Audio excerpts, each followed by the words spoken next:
Olá, irmãos. Saúdo cada um de vocês com a graça e a paz do nosso Senhor Jesus Cristo. Amém? O meu nome é Miriam Anita e nós vamos ler hoje um texto do pastor Eli Barbosa. Ele é bacharel em teologia e pastor da primeira igreja batista de Ae Carvalho, aqui da cidade de São Paulo, cidade onde eu moro. E ele escreveu um texto chamado Na Caverna. Esse texto foi escrito para o Manancial, que é uma publicação de meditações diárias da União Feminina Missionária Batista do Brasil. Então, como não foi eu quem escrevi o texto, o que é que eu vou fazer? Vou ler e contar para os irmãos aquilo que eu entendi, tá bom? O texto bíblico escolhido pelo pastor Eli Barbosa está em 1 Reis, capítulo 19, versículos do 1 ao 21, tá bom? Então, nós vamos ler juntinhos estes 21 capítulos que, na verdade, formam o capítulo todinho o capítulo 19 todinho de 1 Reis. É isso mesmo. Então, vamos lá. Vai falar sobre o profeta Elias no Monte Sinai. O rei Acabe contou à sua esposa Jezabel tudo o que Elias havia feito e como havia matado a espada todos os profetas do Deus Baal. Porque anteriormente, no outro capítulo, Elias tinha feito um desafio, né? Para saber qual dos deuses iria responder. Se eram os deuses do rei Acabe, se eram os profetas de Baal, ou se era o Deus vivo e verdadeiro. E qual é que iria consumir lá o sacrifício e ia demonstrar que era verdadeiro Deus. Moral, os profetas de Baal se mataram de pedir para que o Deus deles se manifestasse, eles não se manifestaram e acabaram sendo mortos por Elias, né? Então, Elias agora está no Monte Sinai e o rei Acabe, que era um rei meio devagar assim, frouxo, estava lá choramingando para a mulher dele, a Jezabel, que era uma mulher muito, muito, muito má. Então o rei Acabe contou à sua esposa Jezabel tudo que Elias havia feito e como havia matado a espada todos os profetas do Deus Baal. Aí ele mandou um mensageiro a Elias. Aí ela mandou um mensageiro a Elias com o seguinte recado: que os deuses me matem se até amanhã esta hora eu não fizer com você o mesmo que você fez com os profetas. Elias ficou com medo e, para salvar a vida, fugiu com o seu ajudante para a cidade de Berseba, que ficava na região de Judá. Deixou ali o seu ajudante e foi para o deserto, andando um dia inteiro. Aí parou, sentou-se na sombra de uma árvore e teve vontade de morrer. Então orou assim: já chega, ó Senhor meu, ó Senhor Deus. Acaba agora com a minha vida, eu sou um fracasso como foram os meus antepassados. Elias se deitou debaixo da árvore e caiu no sono. De repente, um anjo tocou nele e disse: levante-se e coma. Elias olhou em volta e viu perto da sua cabeça um pão assado nas pedras e uma jarra d'água. Ele comeu e bebeu e dormiu de novo. O anjo do Senhor Deus voltou, tocou nele pela segunda vez, dizendo: levante-se e coma, senão você não aguentará a viagem. Então Elias se levantou, comeu e bebeu a comida, e a comida lhe deu força, bastante para andar 40 dias e 40 noites até o Sinai, o monte sagrado. Ali ele entrou numa caverna para passar a noite e de repente o Senhor Deus lhe perguntou: o que você está fazendo aqui, Elias? E ele respondeu: ó Senhor Deus Todo-Poderoso, eu sempre tenho servido a ti e só a ti. Mas o povo de Israel quebrou a sua aliança contigo, derrubou os teus altares e matou todos os teus profetas. Eu sou o único que sobrou e eles estão querendo me matar. O Senhor disse: saia e vá diante de mim no alto do monte. Então o Senhor passou por ali e mandou um vento muito forte que rachou os morros e quebrou as rochas em pedaços. Mas o Senhor não estava no vento. Quando o vento parou de soprar, veio um terremoto. Porém, o Senhor não estava no terremoto. Depois do terremoto veio um fogo, mas o Senhor não estava no fogo. E depois do fogo veio um sussurro calmo e suave. Quando Elias ouviu o sussurro, cobriu o rosto com a capa. Então saiu e ficou na entrada da caverna. E uma voz lhe disse: o que você está fazendo aqui, Elias? E ele respondeu: Ó Senhor, Deus Todo-Poderoso, eu sempre tenho servido a Ti, só a Ti. Mas o povo de Israel quebrou a sua aliança contigo, derrubou os seus altares e matou todos os teus profetas. Eu sou o único que sobrou e eles estão querendo me matar. Então o Senhor Deus disse: volte para o deserto que fica perto de Damasco. Chegando lá, entre na cidade e unja Azael como rei da Síria. Unja Jeú, filho de Ninsi, como rei de Israel.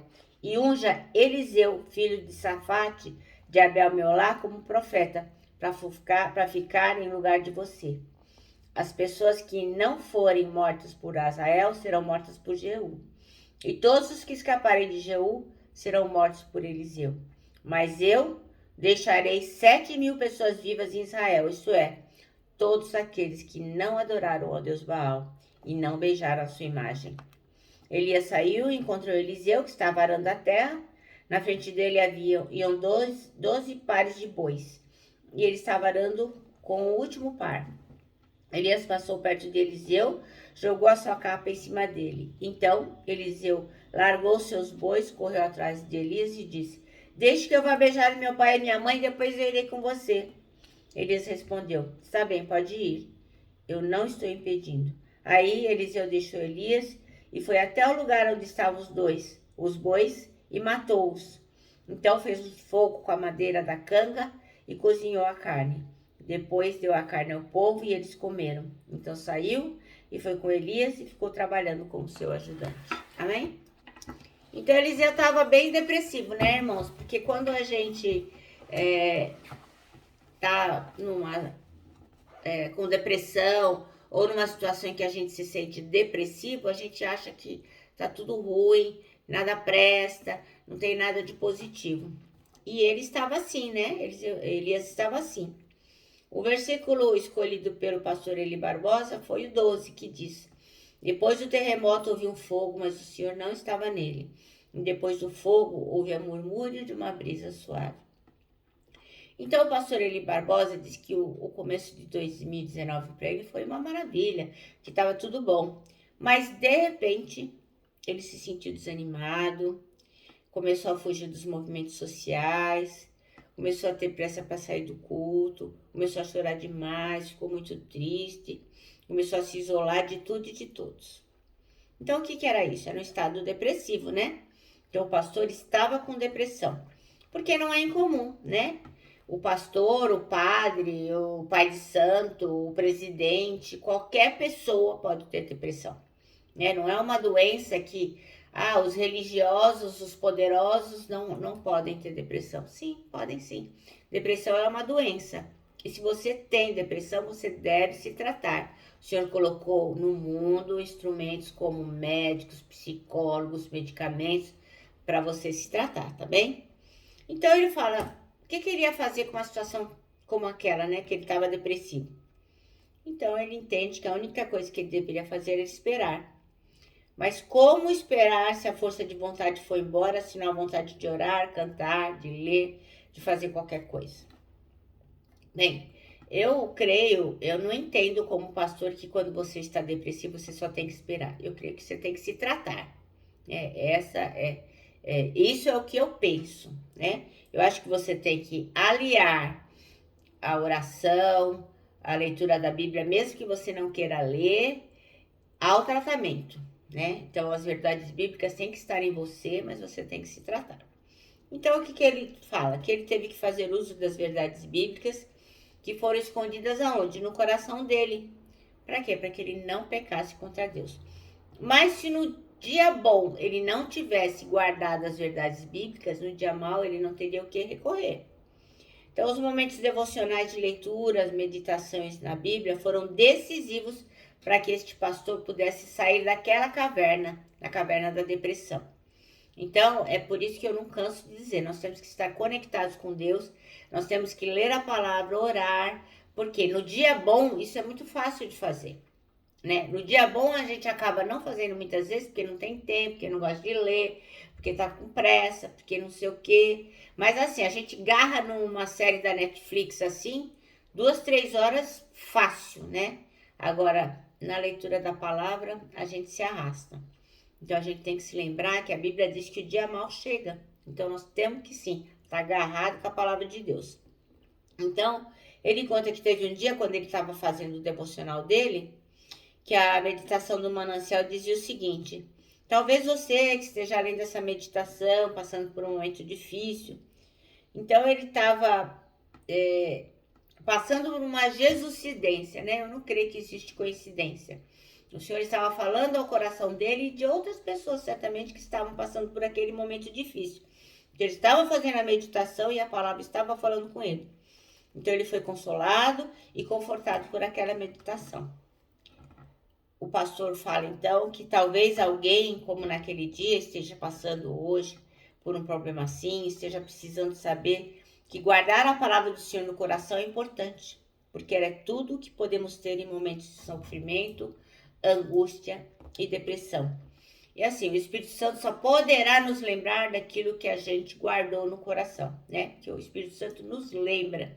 Como ele vai lembrar de uma coisa que a gente não leu, não meditou, não aprendeu? Dentro da caverna, o Senhor, como a Elias alimentou, renovou as forças dele, cuidou, amparou e se manifestou. De dentro da caverna, o pastor percebeu que Deus falava através de uma brisa, assim como Elias.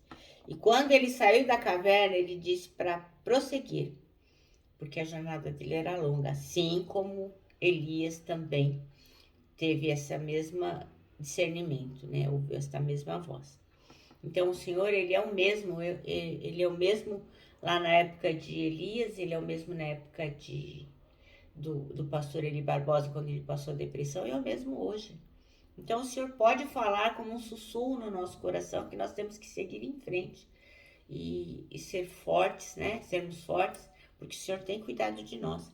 Então, eu acho que é importante que em toda situação nós possamos buscar coisas boas, né? Então, esses momentos de pandemia, onde muitos de nós se sentem depressivos, infelizes, né? Eu já vi muitos crentes dizer assim: 2020 não valeu, 2021 não valeu, ou eu acho que eu, assim, não foi bom, eu não aprendi nada, eu não pude ir à igreja, não aproveitei. E murmura da vacina, murmura da situação, murmura da falta de dinheiro, da falta de emprego, murmura do governo, murmura de tudo, né? Então, assim, o que a gente tem que focar é naquilo que é bom. É inegável, né? Que o coronavírus foi um grande missionário. Eu acho que não houve tempo em que tantas pessoas oraram tanto por causa do coronavírus. Acho que não houve, assim, um momento em que tantas pessoas se reuniram pedindo misericórdia ao Senhor, se não fosse esse chamado do coronavírus. Então nós temos que lembrar que tudo que Deus faz é bom. Ele é soberano e está sobre todas as coisas, ele está sobre todos os governos, sobre todas as vacinas, sobre todas as situações, sobre todos os empregos.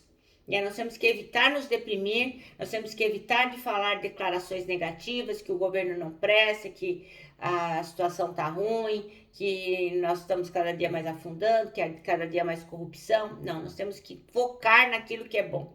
Temos que orar pela nossa nação. Eu lamento também por muita coisa que está acontecendo, mas nós temos que verbalizar coisas boas, positivas. A gente não pode ficar falando e vivendo como aquele que não acredita em Deus fala e vive. Nós somos filhos de um rei que está soberano e que permite as coisas que ele quer que aconteçam. Então nós temos que falar de forma diferente, nós temos que agir de forma diferente, nós temos que pensar de forma diferente, porque nós temos a palavra de Deus no nosso coração, para que a gente não peque contra ele. É isso que eu entendi. Bom, irmãos, o nosso manancial termina assim, ó. Se você está dentro da caverna hoje, ouça Deus chamando lá fora. Então, se você está infeliz por qualquer motivo, depressivo, preste atenção.